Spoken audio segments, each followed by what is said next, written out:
Bonjour à tous et bienvenue, c'est la société SJ Info. Aujourd'hui je vous propose un tutoriel pour vous montrer les différents raccourcis qui existent sur Windows 10. Donc des raccourcis clavier qui peuvent vous aider énormément lors de l'utilisation de Windows. Alors tout d'abord, pour tester, on va ouvrir deux fenêtres. Par exemple, une fenêtre de VLC et une fenêtre de l'explorateur de fichiers. Alors, par exemple, la fenêtre de l'explorateur de fichiers, c'est la fenêtre ce qu'on appelle active, donc c'est la fenêtre qui est en premier plan. Si on fait les raccourcis, donc si on appuie simultanément sur les touches Windows plus flèche de droite, hop, on obtient ceci. Alors quand j'appelle la touche Windows, c'est la touche du clavier où il y a le logo Windows. Alors lorsqu'on a mis la fenêtre active à droite, on peut cliquer sur VLC et il la met automatiquement à gauche. Alors on va essayer autre chose. On va mettre la fenêtre active à gauche. Donc on fait Windows et flèche de gauche. Ça la met à gauche. Donc il nous propose également de mettre la fenêtre VLC à droite, ce qu'on peut faire aussi. On peut également mettre la fenêtre active en haut en faisant la touche Windows plus la flèche de haut. C'est-à-dire qu'on va la mettre en grand écran. Si on fait Windows plus la flèche de bas, ça la rapetit dans la petite taille qu'elle était d'origine. Donc si je mets cette taille-là, par exemple, je fais Windows la flèche de haut et Windows la flèche de bas. Voilà, donc ça marche avec toutes les fenêtres, peu importe, dès qu'il y a une fenêtre ouverte, que ce soit une application ou un explorateur de fichiers, c'est comme ça que ça fonctionne. Maintenant, ce qu'on va faire, c'est on va ouvrir un explorateur de fichiers avec un raccourci clavier. Donc on fait les raccourcis clavier, la touche Windows plus la lettre E. Donc ça ouvre un explorateur de fichiers. Ensuite, ce qu'on peut faire, c'est quitter cette fenêtre active. Il suffit de faire les raccourcis clavier, Alt plus F4 et ça ferme la fenêtre. Maintenant sur Windows 10, il existe ce qu'on appelle des bureaux virtuels qui existent déjà depuis quelques années sur Linux et sur Mac. Donc pour en créer un, on fait tout simplement les touches Windows, CTRL et D. Voilà, donc ça c'est déporté vers la gauche. Donc pour voir les bureaux, il suffit juste qu'on appuie sur la touche Windows et Tab. Voilà, donc en bas on a bureau 1, bureau 2, bureau 3 qu'on peut changer par la souris. Par exemple, on va ouvrir ici un explorateur de fichiers en faisant Windows E. Et sur l'autre bureau, on va ouvrir par exemple VLC. Voilà, et sur le troisième bureau, on ne met rien. Donc on fait Windows Tab. Voilà, donc on voit sur bureau 1, on a VLC. Sur bureau 2, on a un explorateur de fichiers. Et sur bureau 3, on n'a rien du tout. Donc on peut ajouter d'autres bureaux en faisant tout simplement nouveau bureau. Donc par exemple, si on veut supprimer le bureau 4, donc qui se trouve ici, soit on fait avec la petite croix, soit on fait simplement Windows CTRL F4. Et si on refait Windows Tab, hop, on voit le bureau 3 qui a été désactivé. Alors pour passer d'un bureau à l'autre sans passer par Windows Tab, on fait simplement Windows CTRL et flèche de gauche. Et on peut aller au bureau qui se trouve à gauche. Pour aller au bureau qui se trouve à droite, on fait Windows CTRL flèche de droite. Et on peut accéder aux différents bureaux comme ça, tout simplement. Maintenant, on va utiliser des raccourcis clavier qui peuvent être intéressants. Par exemple, pour ouvrir le panneau des paramètres de Windows 10, on fait simplement Windows I. Et ça ouvre automatiquement les paramètres de Windows. Si on fait Windows plus la lettre S, on peut faire directement une recherche sur le web et dans Windows ou Cortana pour ceux qui l'ont. Alors, pour ceux qui ont Cortana, donc en bas c'est marqué je m'appelle Cortana. Vous pouvez faire Windows Q et lui donner un ordre vocalement. Donc du coup là, si vous faites tout simplement la combinaison de touches Windows plus la lettre Q, vous allez pouvoir lui donner un ordre vocalement. Donc par exemple ouvrir telle application ou bien éteindre l'ordinateur, etc. Vous pouvez lui donner des ordres vocalement, un peu comme Siri sur Apple. Et Windows S, ça fait la même chose, mais il faut lui donner des ordres en texte. Ou bien rechercher quelque chose mais en texte. Si on fait le raccourci Windows plus la lettre A, vous avez le centre de notification qui s'ouvre sur la droite. Donc toutes les notifications de Windows. Si vous faites Windows plus la lettre X, ça va vous ouvrir le menu contextuel du bouton démarrer. Donc en gros, là à peu près la même chose que ça, mais en plus simplifié. Maintenant, on va essayer d'ouvrir plusieurs applications. Voilà, on a ouvert 3 applications. Si on fait Windows plus la lettre D, toutes les applications se minimisent. C'est-à-dire que vous les retrouvez ici, mais elles sont minimisées dans la barre des tâches. Donc on peut retrouver les différentes applications qu'on a ouvertes ici. Petite astuce, si vous voulez éviter de passer par un raccourci clavier, vous pouvez le faire comme ça. Voilà. En fait, si vous voulez garder une seule fenêtre, il suffit de prendre la fenêtre et de la secouer rapidement avec la souris pour que toutes les autres applications se réduisent. Si vous voulez réouvrir toutes les applications, il suffit de refaire la même chose et toutes les applications se réouvrent. Alors, si vous faites le raccourci clavier Windows L, ça verrouille votre ordinateur automatiquement. Alors maintenant, si vous voulez basculer entre les différentes fenêtres, vous faites Alt plus la touche Tab et vous pouvez basculer entre les différentes fenêtres. L'avantage de faire Windows Tab, c'est que vous avez toutes les applications qui s'affichent, plus les bureaux en bas si vous en avez. Par exemple comme ceci. Alors que si vous faites simplement Alt Tab, vous pouvez naviguer entre les différentes fenêtres. Alors maintenant, on va essayer de faire un test. On va aller dans le dossier Images, par exemple, de l'ordinateur. Et on va faire simplement Alt, flèche de gauche. Et on voit qu'on revient en arrière, là où on était juste avant. On ne remonte pas dans la hiérarchie, on revient là où on était avant. Par exemple, si je vais dans Images, puis Pellicule, et que je reviens dans Images. Si je fais Alt, flèche de gauche, je reviens dans Pellicule. C'est-à-dire que je vais dans le dossier là où je me trouvais juste avant. Maintenant, par exemple, on va essayer d'ouvrir le gestionnaire de tâches. Donc on fait CTRL, Maj, Échappe, et ça ouvre le gestionnaire de tâches. Donc ça évite de faire en fait clic droit sur l'horloge, puis gestionnaire de tâches. Donc c'est vrai que c'est quand même plus simple.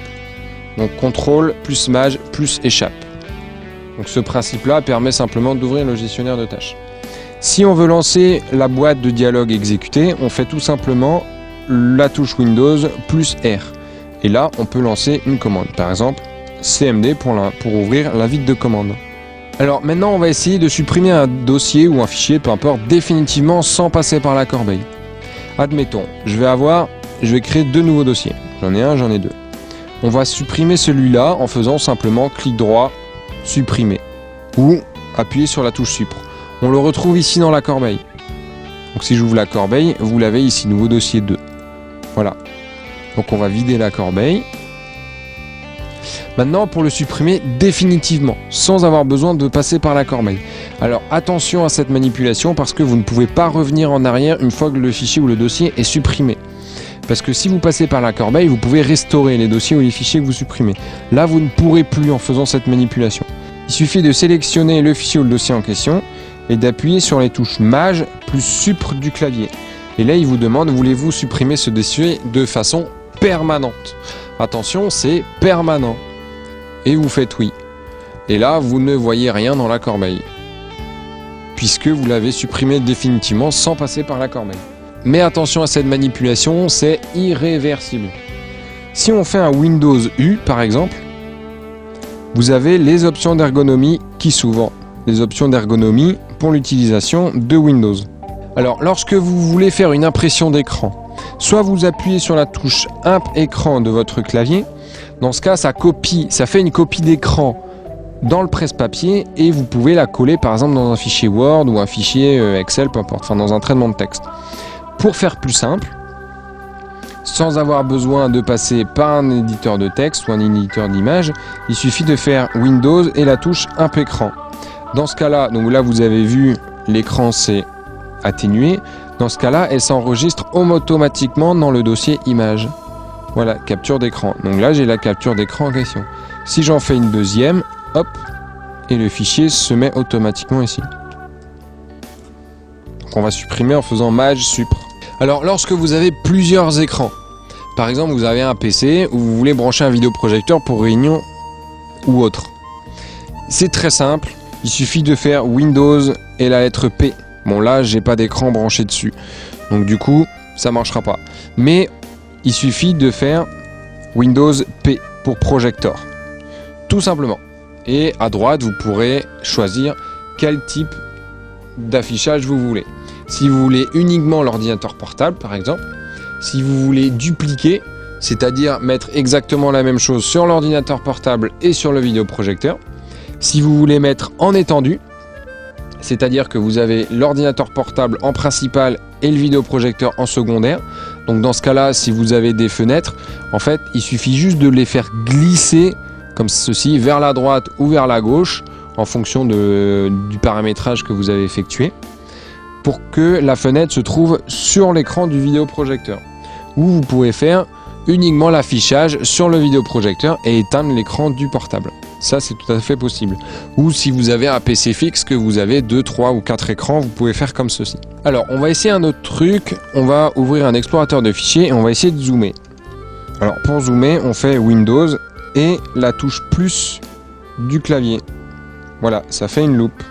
Alors bon, la loupe n'est pas très non plus intéressante si on n'en a pas forcément l'utilité. Donc après, on peut quitter comme ceci. Alors maintenant, je vais vous montrer quelques petits raccourcis, par exemple sur un éditeur de texte. Bon, là, je suis sur LibreOffice, mais on peut très bien être sur Microsoft Word ou autre. C'est la même chose. Donc on va écrire du texte. Voilà, donc on a écrit du texte.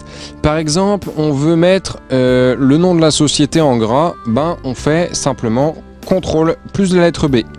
Alors pourquoi B? Parce que B c'est bold, en anglais c'est gras. Si on veut mettre le mot société en italique, on fait CTRL I et ça met en italique. Si on veut mettre par exemple salut en souligné, on fait simplement CTRL U pour souligner. Voilà, c'est des petits raccourcis qui sont utiles, qui peuvent toujours servir. Et si on s'est trompé sur quelque chose, on va mettre par exemple ici test et on va le supprimer. Sans faire attention, on l'a supprimé.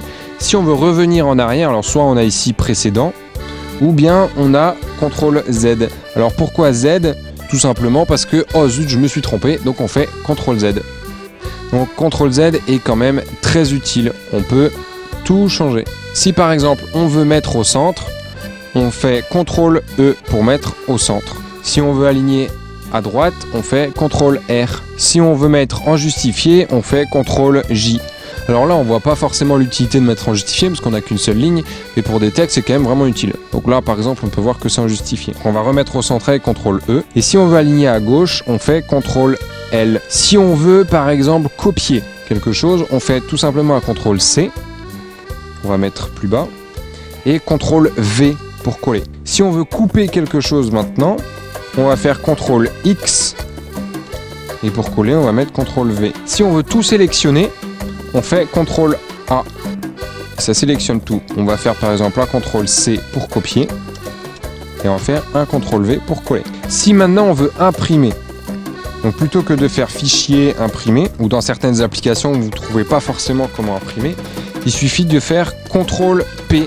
Alors pourquoi P? Pour print, pour imprimer en anglais. C'est un raccourci pour imprimer. Voilà, donc là je vous ai montré en gros les raccourcis sur un éditeur de texte de type LibreOffice Writer ou bien Microsoft Word, Excel, PowerPoint. Enfin, en règle générale, sur tous les logiciels, ce sont ces raccourcis. Donc CTRL C, CTRL V, CTRL X, CTRL A, CTRL P, CTRL B, CTRL I, CTRL U, etc.